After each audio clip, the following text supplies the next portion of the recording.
이스라엘 백성들을 애굽 땅 종되었던 곳에서 인도해 내신 하나님, 그 하나님이 가나안 땅을 기업으로 주신 다음에 그 백성들을 향해서 한 가지 명령을 내리셨어요. 너희 중 남자들은 그 얼굴을 3차 하나님 앞에 보이라. 그 얼굴을 하나님께 보일 것을 명령합니다.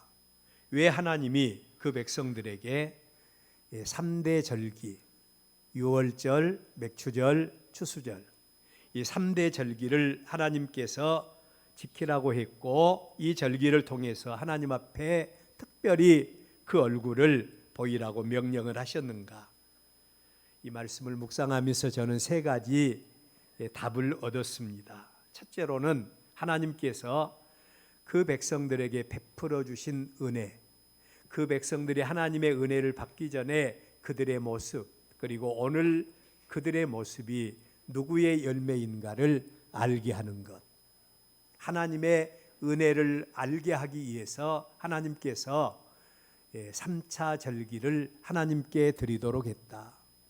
두 번째로는 하나님께서 그 백성들에게 그냥 내가 너희들에게 복 주었어, 너희들 잘 알고 있어, 그 정도로만 말씀하시는 게 아니라 하나님은 그 백성들이 그 인격의 중심에서 하나님이 베풀어 주신 은혜에 감격하고 그 은혜에 대해서 감사하며 살해하게 하기 위해서 하나님께서 그 백성들에게 3대 절기를 지키도록 하셨다.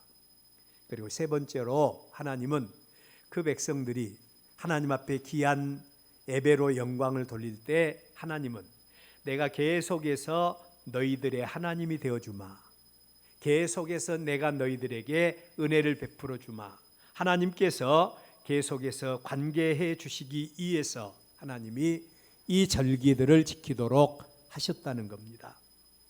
참고로 하나님은 절대로 그 백성들에게 압력을 가하시거나 억지로 그 백성들을 하나님 편 삼기를 원치 않는다는 겁니다.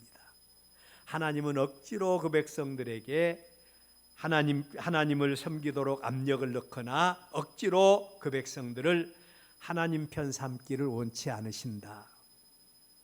한 가지 예를 들어 본다면 태초에 하나님이 에덴의 동산을 만드셨지요. 그리고 그 동산에 하나님께서 생명나무와 많은 생명과를 맺게 하십니다. 그리고 또 하나님은 그 동산에, 그 동산 중앙에 선악을 알게 하는 나무를 심어 놓으시고 또 선악과 열매를 맺게 하셨어요. 하나님이 이 동산 안에 있는 사람에게 명령을 주셨죠. 모든 생명나무의 열매를 따먹고 영생을 하도록 해라.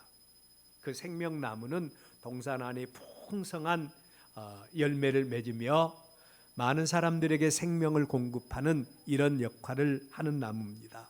그러나 동산 중앙에 오직 한 나무, 선악을 알게 하는 나무를 심어 놓습니다. 이 나무의 열매는 절대로 따먹지 말아라. 만약에 먹는 날에는 반드시 죽을 것이다 라고 하시는 하나님의 명령, 언약을 사람들에게 주신 겁니다. 이런 하나님의 언약에 대해서 아주 잘 알고 있었던 두 부류가 있죠. 첫째로는 이 언약을 받은 당사자인 사람들입니다. 하나님의 언약에 대해서 누구보다 더 잘 알고 있었어요. 그렇죠? 두 번째로는 관계의 파괴자인, 그리고 또한 거짓의 아버지인 사단 마귀가 하나님의 이 언약의 말씀에 대해서 누구보다도 더 잘 알고 있었다. 자, 여러분, 그런데 이 사단 마귀가 사람 즉 하와를 찾아와서 유혹을 합니다. 그 유혹이 뭔고 하니 그 과일을 먹으면 하나님이 먹지 말라고 명하신 선악과 나무의 과일을 먹으면 너도 하나님같이 될 수 있다라고 유혹을 합니다.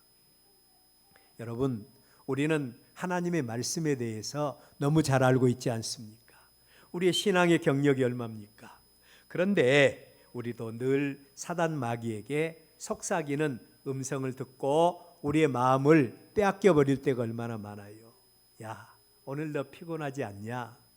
야, 오늘 너 바쁜 일 있지 않냐? 오늘 너 꼭 해야 할 그런 일이 있지 않느냐? 그러면서 우리의 마음속에 마귀는 늘 우리를 속삭일 때가 있습니다. 자, 여러분, 여기에서 제가 하나의 문제를 여러분에게 드립니다. 이러한 사실들에 대해서 사단 마귀가 하와를 만나서 유혹하는 이 사실에 대해서 하나님이 잘 알고 있었을까요? 모르고 계셨을까요? 여러분 어쨌다고 생각을 합니까? 자, 여러분, 하나님은 그 답입니다. 하나님은 모든 사실들을 다 잘 알고 계셨다는 겁니다. 충분히 하나님은 그의 능력을 발휘해서 사람으로 하여금 마귀의 시험에 빠지지 아니하도록 하실 수 있는 그런 능력이 하나님께 있어요. 그런데 하나님은 그들 가운데 관계하시지 않으셨어요. 관계하시지 않았습니다. 왜냐하면 하나님은 인격의 하나님이시기 때문입니다. 하나님은 그가 만드신 피조물들에게 선택의 자유의지를 주셨어요. 선택의 자유의지를 주셨습니다. 우리를 구원하시고 택하시고 하나님 백성 삼으신 하나님께서 우리에게 하나님의 언약의 말씀을 주시면서 우리에게 뭘 주셨다고요? 선택의 자유를 주셨어요. 하나님의 말씀대로 살아서 하나님의 생명과 하나님의 풍성한 은혜와 축복 가운데 거할 것인가? 아니면 하나님의 말씀을 불순종하고 그리고 하나님과 상관없이 살다가 하나님의 징계와 책망 가운데 놓일 것인가? 선택은 우리의 자유입니다. 우리에게 선택의 자유의지를 주셨어요.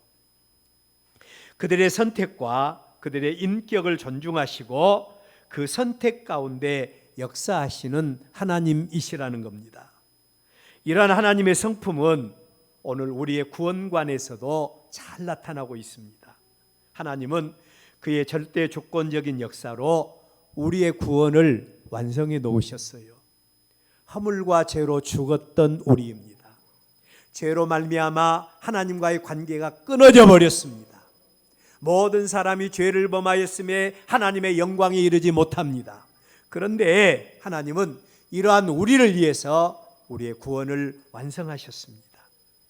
바로 그를 영접하는 자, 곧 그 이름을 믿는 자들에게는 하나님의 자녀가 되는 놀라운 구원의 역사를 하나님은 완성하시고 그의 자녀들에게 선물로 주셨어요. 누구든지 영접하기만 하면 하나님의 놀라운 구원의 역사에 동참할 수가 있는 겁니다. 여러분, 얼마나 귀하고 복된 모습이에요. 하나님은 얼마든지 그의 주권과 얼마든지 그의 능력으로 강제권을 발휘해서 사람들로 하여금 이 큰 하나님의 구원의 은혜에 동참하게 할 수 있는 능력이 있는 분이 하나님이셔요. 그러나 하나님은 그렇게 하시지 않습니다. 이유는 하나님은 사람들의 인격을 존중해 주시기 때문입니다. 그 하나님께서 이스라엘 백성들을 애굽 땅 종되었던 곳에서 구원해 내신 겁니다. 그 하나님의 구원 역사가 얼마나 크고 놀라운 것인지에 대해서는 이스라엘 백성들이 누구보다 더 잘 알고 있었어요. 이 큰 은혜와 그 큰 사랑과 축복을 베풀어 주신 하나님께서 그 백성들에게 3차 절기를 지키게 함으로 그 얼굴을 하나님께 보일 것을 명령을 하신 겁니다. 하나님은 인격의 하나님이라고 했습니다.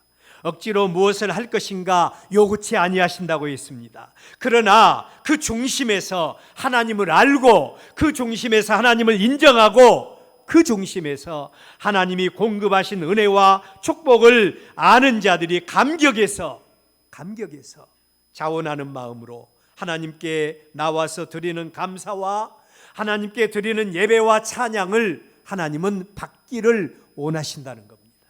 받기를 원하세요. 자, 오늘은 그 하나님이 그의 백성된 저와 여러분에게 2024년도 상반기 동안 베풀어 주신 은혜에 대해서 생각하고 감사함으로 하나님께 영광을 돌리는 절기 가운데, 물론 6월절은 이스라엘 백성에게 주어진 절기이지만 적어도 맥추와 추수절은 하나님이 그의 백성들을 향하여 주신 절기입니다. 상반기 동안 지켜주신 하나님의 은혜가 어떤 것인가를 알고, 나의 나된 것이 하나님의 은혜인 것을 알고 하나님 앞에 살해함으로 영광 돌리며, 하나님 계속해서 나의 하나님이 되어주시기를 원합니다 라고 하는 이런 간절한 사모함으로 하나님 앞에 절기 예배를 드릴 것을 하나님께서 요구하셨고, 그 절기로 지키는 날이 오늘 주일이에요. 저는 오늘 이 귀한 주일에 은혜의 통로가 된 감사신앙, 우리에게 주신 하나님의 은혜의 통로가 되고, 그리고 계속해서 하나님께서 베풀어 주실 은혜의 통로가 되는 감사신앙, 우리가 소유해야 될 신앙입니다. 이 신앙에 대해서 함께 나누면서 하나님의 말씀을 드리려고 합니다. 첫째로 생각할 말씀은 예수님을 만나야만 살 수 있는 우리 사람들의 모습이에요. 우리 모두는 다 예수님을 만나야만이 살 수가 있습니다. 왜냐하면 우리는 다 죄의 싹스로 인해서 사망에 이르는 존재입니다. 오늘 우리의 본문에서 이 땅에 사는 모든 사람을 예표하는 한 무리의 사람을 만날 수 있어요. 오늘 제가 이 말씀을 준비한 이유도 이 말씀이 딱 꽂혔기 때문입니다. 그들이 누구인고 하니 바로 10사람의 나병 환자들이에요. 그들은 그들이 처한 문제들로 인해서 이 땅에 살면서 사람이면서도 사람 취급을 받지 못하고 살아야만 했던 자들이 바로 이들입니다.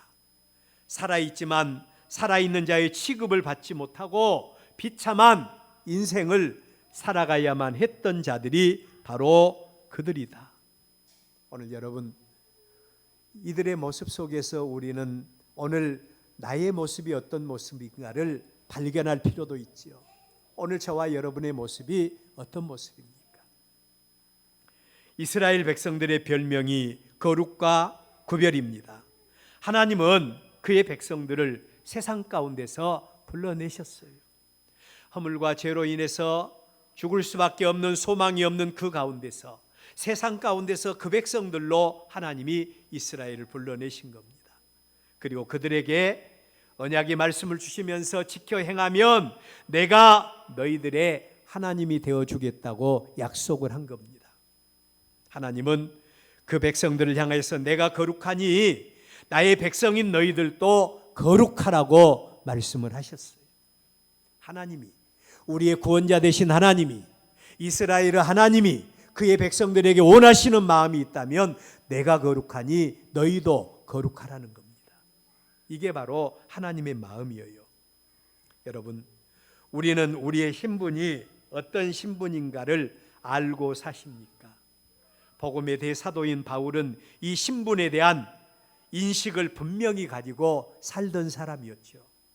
에베소서 2장에 보면 바울은 전에 우리가 하나님의 은혜를 받기 전에, 우리가 하나님의 구원의 은혜를 받기 전에 우리의 신분이 어떤 모습인가, 나의 신분이 어떤 모습인가를 분명하게 말하는데, 허물과 죄로 죽었던 우리였다라고 말합니다. 허물과 죄로 죽었던 우리였다는 겁니다. 그런데 하나님께서 그 아들 예수 그리스도 안에서 우리를 하나님의 거룩한 백성으로 삼으셨다. 이게 바로 사도 바울은 그의 신분이라고 밝히고 있습니다. 오늘 저와 여러분들도 하나님의 백성다운 신분을 우리는 알아야 되겠고, 그 신분에 걸맞는 삶을 우리는 살아야 합니다. 거룩하신 하나님은 죄가 있는 곳에, 거룩하신 하나님은 부정한 곳에는 절대로 역사하지 않으세요. 가끔 저는 우리 성도들이 기도하고 있습니다, 그리고 또 하나님 앞에 나도 그 문제를 놓고 기도합니다, 이런 말들을 많이 들을 때가 있어요. 아까 말씀드렸지요. 하나님은 다 알고 계신다. 우리의 모든 것을 다 알고 계세요. 그 하나님이 함께 하시는 자, 그 하나님께서 역사해 주시는 하나님의 거룩한 백성들의 모습, 방금 말씀드렸죠. 내가 거룩하니 너희도 거룩하라. 죄가 있는 곳, 부정한 곳에는 하나님이 역사하지 않는다고 했습니다. 여러분, 우리가 기도할지라도 응답받지 못한 이유가 있어요. 왜? 우리가 하나님의 뜻대로 살지 못하고 하나님의 말씀대로 살지 못할 때 하나님은 우리의 기도를 유보하고 계세요. 하나님과 우리와의 사이에 죄악의 담이 가려져 있기 때문이라고 말씀을 합니다. 자, 그런데 오늘 우리의 본문에 그 이스라엘 백성들 가운데 천형의 병으로 부정의 대명사가 되는 문둥병에 걸려 있는 그 사람들이 나오죠. 그들은 같은 이스라엘 하나님의 백성이면서도 철저하게 그 백성들과 사이에서 격리된 삶을 살아야만 했던 자들이에요. 격리되어 사는 삶을 살아야 했습니다. 하나님의 은혜의 자리에 있으면서도 하나님의 거룩한 백성이었으면서도 하나님의 은혜에 동참하지 못한 자들이 그들이에요. 사랑하는 가족들과도 억지로 헤어져서 성밖이나 동네에서 움막을 치고 살 수밖에 없는 그들, 얼마나 안타깝습니까? 하나님의 말씀인 성경은 이 모습이 바로 죄의 질병에 걸려있는 이 땅에 사는 모든 사람들의 모습이다 라고 말씀을 하십니다. 자, 여러분, 이들은 하나님의 백성의 회중에 있으면서도, 이들은 하나님의 사랑받는 거룩한 백성들이면서도 하나님의 사랑에서 끊어져 버린 자들이 바로 이들이라는 겁니다. 이들의 모습 속에서 우리는 오늘 우리의 모습을 발견할 수 있어야 합니다. 허물과 죄로 죽었던 우리, 하나님의 사랑을 받아야 할 우리요, 하나님의 은혜가 있어야 될 우리. 그런데 죄의 질병에 의해서 우리 모두는 다 하나님의 사랑에서 끊어져 버린 자들이다. 그런데 여러분, 이런 자들에게, 소망 없는 이런 자들에게 사랑의 하나님은 결코 무관심하지 않다는 겁니다. 죄로 말미암아, 허물로 말미암아 하나님 사랑 나 받을 수 없습니까? 하나님은 절대로 사랑 많으신 하나님은 우리를 외면치 아니하신다. 요한복음 14장 18절 말씀을 보면 내가 너희를 고아와 같이 버려두지 아니하고 너희에게로 오리라 라고 말씀을 하셨어요. 이게 바로 사랑 많으신 하나님의 사랑입니다. 저와 여러분을 향하신 하나님의 사랑의 고백이에요. 얼마나 따뜻한 어머니와 같은 말씀입니까? 죄로 말미암아 소망이 없는 우리를 위해서 하나님이 친히 우리를 고아와 같이 버려두지 아니하시고 우리에게 오시겠다고 말씀을 하신 겁니다. 살아있지만 죽은 자와 같은 비참한 삶을 살고 있던 이 문둥병 환자들, 이들에게도 하나님의 사랑이 들려오게 된 겁니다. 그 사랑이 바로 복음, 복된 소리로 들려왔어요. 하나님의 아들이시고 하나님이신 나사렛 예수 그리스도, 그분이 우리에게 찾아왔다는 거예요. 그리고 그분이 우리의 모든 어떤 질병이라도 치료해 주시고 어떤 문제라도 해결해 주시는 능력이 많으신 분이라는 사실을 그들이 알게 된 겁니다. 그분만 만나면 어떤 병에 걸렸든지 치료함을 받을 수 있는 길이 열리게 되었다는 사실을 바로 이 10사람의 나병 환자들에게 들리게 된 거예요. 들리게 된 겁니다. 여러분, 얼마나 큰 복음입니까? 당해보지 않는 사람은 잘 모르죠. 중병에 걸려본 사람, 중병에 걸린 가족을 둔 사람들의 이야기를 한번 들어보세요. 병은 하나인데 약은 100가지가 넘는다는 말이 있습니다. 그만큼 병에서 치유함을 받기를 간절히 원하는 마음이 그들에게 있다는 것입니다. 병에서 노임을 받을 수 있는 길이 있다면 어떤 상황이라도 뛰어넘고 싶어하는 것이 바로 병자와 그 가족들의 모습 아니겠습니까? 그런데 오늘 우리의 본문에 나병 환자들이 바로 그런 모습이에요. 나병으로 인해서, 그들의 질병으로 인해서 그들은 사랑하는 가족들과 격리되어 살아야 합니다. 살아있지만 살아있는 모습이 아니에요. 이스라엘이지만 이스라엘이 아닌 것입니다. 그런데 그 문둥병을 치료함을 받을 수 있는 길이 열렸다. 얼마나 큰 복음입니까? 그래, 나도 그분을 만나야 되겠다. 나도 그분 만나야 해. 어떤 희생과 어떤 장애물이 있다 할지라도 나 그분 만나야 해. 그래야만이 내 인생의 문제가 해결될 수 있어. 이 문둥병자들이 예수님을 만나기를 원하는 사모하는 마음입니다. 그들에게 소망이 있다면 예수 그리스도를 만나는 길밖에 다른 소망이 없지요. 우리 속담 가운데 이런 말이 있습니다. 뜻이 있는 곳에는 길도 있다고 하는 말입니다. 여러분, 하나님은요, 사모하는 자를 만족해 하시고, 하나님은 줄인 영혼 채워주시고, 간절히 갈망하는 자들에게 하나님은 은혜를 주십니다. 여러분, 우리에게 얼마나 큰 갈망함이 있습니까? 하나님을 만나야 내 인생의 문제가 해결되고, 하나님을 만나야 내 모든 문제가 해결되는 놀라운 역사가 있다고 하는 이 사실, 하나님을 아는 자만이 가질 수 있는 그런 소망이라고 할 수 있죠. 여기 이 나병 환자들은 예수님에 대한 이런 깊은 지식을 가지고 있었습니다. 그래서 예수님을 만나기를 갈망했습니다. 예수님만이 소망인 그들에게 예수님을 만나기를 원했어요. 그런데 놀라운 역사가 일어나게 된 겁니다. 그 예수님께서 그들에게 만나 주셨어요. 할렐루야. 그들에게 만나 주셨어요. 예수님께서 예루살렘으로 가실 때에 사마리아와 갈릴리 사이로 지나가시다가 한 마을에 들어가시니 나병 환자 10명이 예수님을 만나게 되었다고 말하고 있습니다. 여러분, 하나님의 백성들에게는 절대로 우리가 사용해서는 안 될 말이 있어요. 그게 뭔고 하니 운이 좋았다고 하는 말입니다. 아니, 또 우리가 사용해서는 안 될 말은 우연히 이루어졌다고 하는 말이에요. 절대 이 말은 사용해서는 안 돼요. 하나님의 백성들에게는 운이 좋은 것 아닙니다.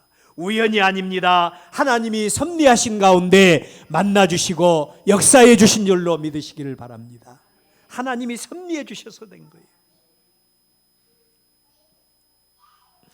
본문의 나병 환자들이 예수님을 만나게 된 것도 우연인 것 같지만 우연이 아니었습니다. 예수님이 만나 주셨기 때문입니다. 마가복음 10장 46절 이하의 말씀을 보면 아주 귀한 말씀이 나와요. 예수님이 3년 동안 공생의 사역을 행하시고 이제 예루살렘을 향하여 올라가시는 길입니다. 이 길은요, 예수님이 구원을 완성하시는 길이고 이제는 다시는 예루살렘에서 갈릴리로 내려오실 일이 없으세요. 그 예수님이 마지막에 예루살렘을 향하여 올라가는 길입니다. 그런데 갈릴리에서 예루살렘으로 올라가는 길은 많은 길이 있었어요. 그 예수님께서 그 많은 길 가운데 하나의 길을 택합니다. 그 길이 바로 여리고를 경유하는 길입니다. 왜 많은 길 가운데 예수님께서 여리고를 경유하셨을까요?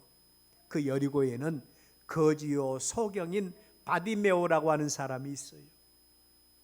이 사람이 예수님을 만나기를 간절히 갈망하고 사모하는 마음을 가지고 있었습니다. 예수님 이 기회가 넘어가 버리면 예수님 만날 수 없잖아요. 내가 예수님 만나기를 원한다는 간절한 사모함이 있었고 그 간절함을 예수님께서 아신 겁니다.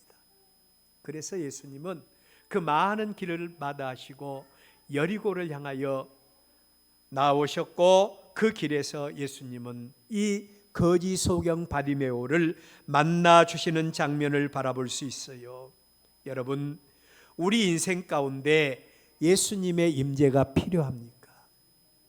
우리 인생 가운데 예수님의 임재가 필요합니까? 우리의 삶 속에 예수님의 임재가 필요합니까? 사랑하는 내 자식들에게 예수님의 임재가 필요합니까?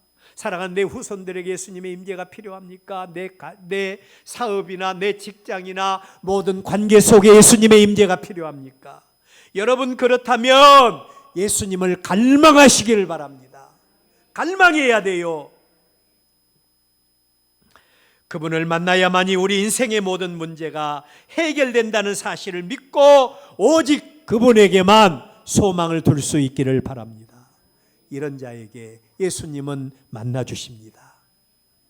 그렇다면 두 번째로 예수님이 만나 주신 인생, 예수님을 만난 우리 인생의 모습, 어떤 모습인가요? 하나님의 아들이시고 하나님이신 예수님은 비록 사람의 몸을 입으시고 이 땅에 오셨지만 여전히 신적인 능력을 가지시고 죄의 형벌로 몸부림치는 우리 인생을 치료해 주시고 고쳐주십니다. 예수님은 오늘 또 수고하고 무거운 짐진 자들을 향하여 초대하고 있습니다. 이 세상에 문제 없는 사람 누가 있어요? 이 세상에 수고하고 무거운 짐을 지지 않는 사람 누가 있습니까? 저는요, 나만 문제가 있는 줄 알았어요. 나만 수고하고 무거운 짐이 있는 줄 알았어요. 나만 남들이 알지 못한 고통이 있는 줄 알았어요. 그런데 나만이 아니라 모든 사람들이 다 같이 공통적으로 가지고 있는 게 그들만이 가지고 있는 문제요. 그들만이 가지고 있는 여러 가지 수고하고 고통스러운 짐들이 있는 것을 우리는 잘 알 수 있습니다. 이런 자들을 향해서 예수님은 초대합니다. 수고하고 무거운 짐진 자들아, 다 내게로 오라. 내가 너희를 쉬게 해 주겠다고 말씀하십니다. 여러분, 그 소리가 들리지 않습니까? 그 소리를 들어야 돼요. 그 소리를 들어야 합니다. 우리 인생이 복잡한 것 같죠? 세상이 복잡한 것 같죠? 그러나 우리 인생, 세상 그렇게 복잡하지 않아요. 간단합니다. 왜냐하면 예수님께로만 나오면 되는 것이기 때문입니다. 그렇습니까? 예수님께로 문제 가지고 나오셔서 여러분은 예수님 때문에 문제 해결 받으셨습니까? 그렇다면 오늘 예수님 앞에 나온 저와 여러분의 어떤 문제를 우리는 해결 받으셨습니까? 우리는 예수님을 알되 지식으로만 예수님을 알아서는 안 됩니다. 우리는 예수님을 알되 예수님을 그냥 우리는 단순하게 그냥 믿음의 도리, 신앙의 도리 속에서만 예수님을 알고 만나서는 안 돼요. 나를 알고 내 인생의 문제가 무엇인가를 알고 그 문제의 해결자가 예수님 뿐이신 것을 알고 예수님께 나와야 됩니다. 유명한 복음주의 신학자인 김세윤 박사는 우리의 믿음의 요소를 5가지로 이야기를 했어요. 우리의 믿음, 당신 믿음이 있습니까? 예수 믿습니까? 우리의 믿음에는 5가지 요소가 있다는 거예요. 첫 번째 요소가 알매 요소입니다. 우리는 하나님에 대해서 잘 알아야 됩니다. 예수님에 대해서 잘 알아야 됩니다. 성령에 대해서 잘 알아야 합니다. 내가 누구인가를 잘 알아야 합니다. 두 번째로는 의지의 요소가 있다 그럽니다. 우리가 하나님을 알았다면 우리는 그 하나님을 의지해야 돼요. 예수님을 의지해야 됩니다. 그리고 세 번째 믿음의 요소는 순종의 요소가 있다 그래요. 순종. 하나님의 말씀대로 순종하는 우리가 되어져야 된다는 거예요. 참 힘들지요. 우리가 순종한다는 게 그렇게 쉽지 않습니다. 네 번째로 우리의 믿음은 간절히 사모하는 그런 마음이 있어야 된다. 그리고 마지막 5번째로는 하나님을 두려워하는 요소가 믿음의 요소다. 그렇게 이야기를 했습니다. 사랑하는 여러분, 오늘 저와 여러분이 예수님을 믿는다고 하면서 이런 믿음의 요소를 가지고 우리가 신앙생활하고 있고요. 그리고 내 인생의 문제를 가지고 문제의 해결자가 예수님뿐인 것을 알고 그 예수님께로 저와 여러분이 나오셨습니까? 그 문제를 온전히 예수님께 맡기고 구하는 자들에게 예수님은 만나주시고 치료해 주시고 생명의 관계로 역사해 주시는 겁니다. 이 믿음이 바로 인격적인 믿음이라는 겁니다. 오늘 우리의 본문에 10사람의 문둥병자가 그 예수님을 만났습니다. 그들이 예수님을 만난 것이 아니라 사모하는 심령 가지고 있는 그들에게 예수님이 만나주신 줄로 믿습니다. 예수님이 만나주셨어요. 그렇다면 예수님을 만난 그들의 어떤 모습으로 변화를 받게 되었습니까? 오늘 우리의 본문 14절입니다. 우리 한번 읽어볼까요? 14절 시작. 가서 제사장들에게 너희 몸을 보이라 하셨더니 그들이 가다가 깨끗함을 받은지라. 아멘. 자, 여러분, 그들이 예수님을 만났어요. 문제를 가지고 예수님 만났습니다. 그런데 예수님께서는 그들에게 뭐라고 말씀을 하셨습니까? 가서 제사장들에게 너희 몸을 보이라고 말씀을 하신 겁니다. 여기 제사장에게 몸을 보이라고 했던 것은 그들이 과거에 제사장을 통해서 그들이 문둥병자, 나병 환자라고 하는 그런 진단을 받고 백성들 가운데서 격리되어서 성 밖으로 쫓겨나야만 됐어요. 그런데 예수님을 만났더니 예수님께서 다시 제사장에게 돌려보내는 겁니다. 그리고 너희 몸을 보이라는 겁니다. 예수님이 그들을 치료해 주셨다는 증거를 그들을 통해서 나타내 보인 것입니다. 자, 여러분, 병으로 인해서 격리된 인생이 예수님을 만났더니 그들의 모든 문제 해결을 받는 놀라운 역사를 그들이 체험하게 되었다는 겁니다. 더 놀라운 사실은 말씀에 의지해서 순종해서 나갔더니 문제가 해결되는 역사가 일어나게 되었다고 말합니다. 이 말씀 속에는 놀라운 비밀이 숨겨 있습니다. 하나님의 말씀은 그 말씀 자체가 너무너무 중요한 말씀이고 이 말씀이 생명의 말씀이에요. 그러나 그 말씀을 듣고 한 귀로 듣고 한 귀로 흘러버린다면 그 말씀이 우리에게 의미가 없습니다. 그러나 말씀대로 순종할 때 놀라운 기적이 일어납니다. 말씀대로 순종할 때 언약이 생명이 됩니다. 언약이 우리의 삶 속에서 이루어지는 역사가 일어나게 되는 것입니다. 여러분, 우리가 죄로 인해서 또 우리가 이 세상 살면서 여러 가지 수고하고 무거운 짐을 지고 있습니까? 예수님을 만나야 됩니다. 예수님을 만나야 인생의 문제가 해결됩니다. 예수님을 만나야 죄 문제가 해결됩니다. 예수님을 만난 인생, 모든 문제 치유받고 그리고 예수님을 만나 모든 문제 해결받고 그리고 자유한 진정한 자유의 몸으로 그들이 나아가는 장면을 우리의 본문에서 바라볼 수가 있는 것입니다. 결론입니다.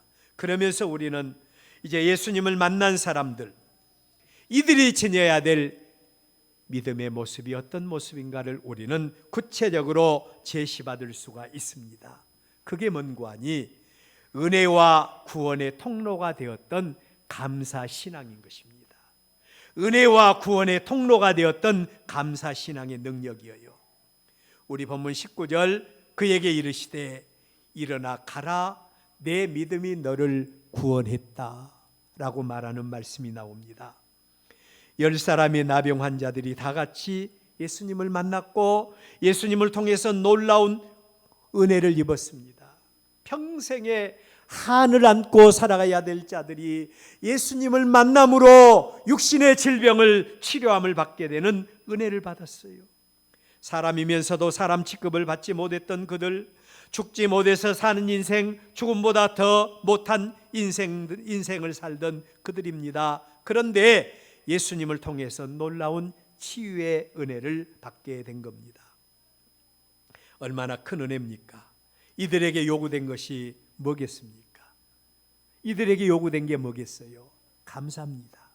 여러분, 우리의 믿음이 승리하는 비결이 있다면 우리의 삶 속에 감사신앙이 우리의 삶 속에 넘쳐나야 할 줄로 믿습니다.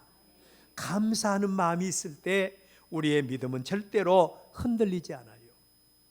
유명한 고든 콥이라고 하는 사람이 대인과의 관계에서 상처받지 않은 그런 방법에 대해서 말씀을 했는데, 상처를 받지 않기 위해서는 우리의 마음속에 감정의 은행이 가득 차 있어야 된다. 감정의 은행이 가득 차 있어야 된다. 우리의 삶 속에 대인관계 속에서 어떤 상처도 입지 않으려고 한다면 상대방에 대해서 좋은 감정의 그런 마음이 우리의 마음속에 가득 차 있을 때 우리는 절대로 상대방에 의해서 상처를 받지 않는다. 어지간한 서운한 말을 우리가 듣는다 할지라도 우리의 감정은 절대로 상처를 받지 않을 것이다. 감정의 은행이 매우 중요하다. 이런 말을 하는 것을 읽었습니다. 사랑하는 여러분, 하나님이 우리에게 요구하신 것은 베풀어 주신 은혜를 알고 감사하는 것입니다. 우리의 공급자가 되신 하나님은 그의 백성들에게 모든 것을 공급하신 다음에 하나님은 우리의 인격의 중심에서 하나님을 향하여 화답하는 그 믿음을 기대하고 있다는 겁니다. 그렇다면 누가 감사의 신앙, 누가 살해하는 신앙을 가질 수 있을까요? 하나님의 은혜를 아는 사람입니다. 내가 누구였던가를 아는 사람이에요. 전에 하나님의 은혜를 받기 전에 내가 누구인가를 알고 하나님의 은혜로 내가 지금 어떤 사람이 되었던 것을 아는 신앙이 감사의 신앙이 될 수가 있습니다. 만군의 하나님께서 관계해 주시고 공급해 주시는 은혜의 내용이 무엇인가를 아는 자가 감사할 수 있어요. 겸손히 나의 나된 것이 하나님의 은혜구나 생각하고 하나님 앞에 겸손히 무릎 꿇을 수 있는 자가 감사의 신앙이 될 수가 있다는 겁니다. 오늘 우리의 본문에 사마리아 사람 같은 사람이에요. 감사하고 살해할 줄 아는 사람에게 주어진 하나님의 특별한 은혜가 있습니다. 그 은혜가 뭔고하니 남들이 알지 못한 놀라운 축복을 겸하여 받는다는 겁니다. 10사람의 나병 환자들이 다 깨끗함을 받지 않았습니까? 그 중에 9명은 감사가 없는 그들의 9명은 그들의 육신의 치유함을 받고 그대로 그들은 제사장에게로 가버렸어요. 그들이 예수님을 만나 문제 해결받을 수 있었던 것은 육신의 문제밖에 없었어요. 그러나 감사할 줄 아는 신앙, 감사하기 위해서 살해하기 위해서 예수님 앞에 다시 나왔던 이 사마리아인에게 예수님께서 뭐라고 말씀하십니까? 우리 예수님께서 이 사마리아인에게 주신 말씀이 있다면 내 믿음이 너를 구원하였느니라.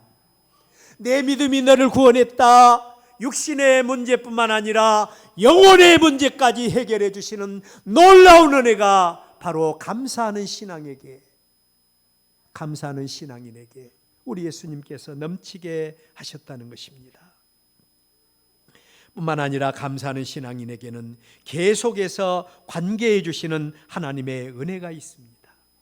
하나님은 계속해서 그들에게 그래, 네가 인격의 중심에서 나를 인정하고 있구나, 이 사실을 생각하면서 하나님은 계속해서 나의 하나님이 되어주시고 우리의 하나님이 되어주실 줄로 믿습니다.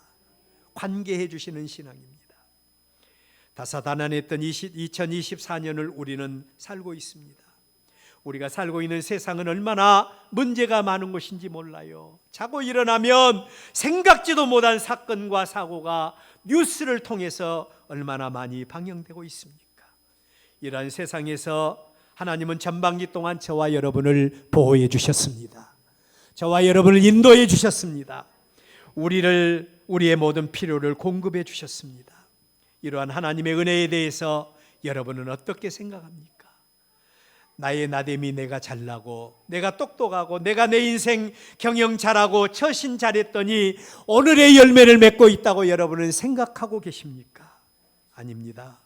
나의 모든 삶의 열매는 다 하나님의 은혜의 역사입니다.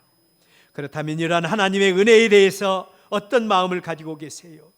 오늘 우리의 본문에 문둥병에서 치료받은 한 사람, 사마리아 사람과 같이 받은 은혜에 대해서 온전한 감사로 살해하는 여러분들 될 수 있기를 바랍니다.